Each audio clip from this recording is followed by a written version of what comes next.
Hi everyone, it's Brett here from Metropole, and today we're talking about shares and property. But it's probably not what you think. So before all you investment analysts and share traders and keyboard warriors start beating me up, look, to be honest, I think both asset classes have performed relatively the same over a long period of time, and I think they probably will moving forward as well. Yes, there's little intricacies and differences within the market, but I'm not here to say one class is better than the other, and in fact, I think you should diversify. Well, what I'm going to talk about is the ability to build a portfolio and create wealth from the beginning. And I think property has the edge here. I believe property has the edge for two reasons. Number one, you can actually leverage property. You can leverage your assets into using other people's money to grow your asset base faster.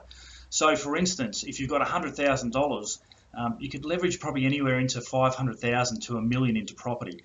Whereas shares, you're probably lucky to be leveraging into about half that amount.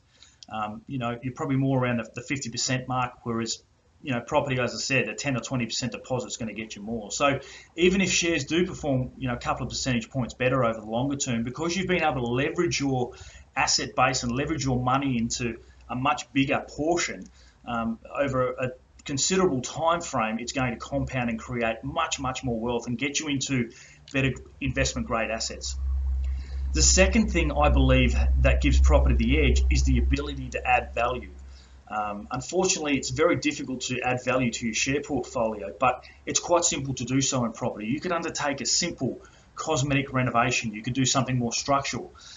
Or for the more sophisticated investor, you could look at doing a development.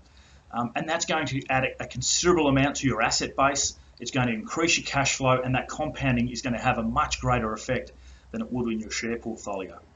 So that's my thoughts, guys. Many people get into the property versus shares argument.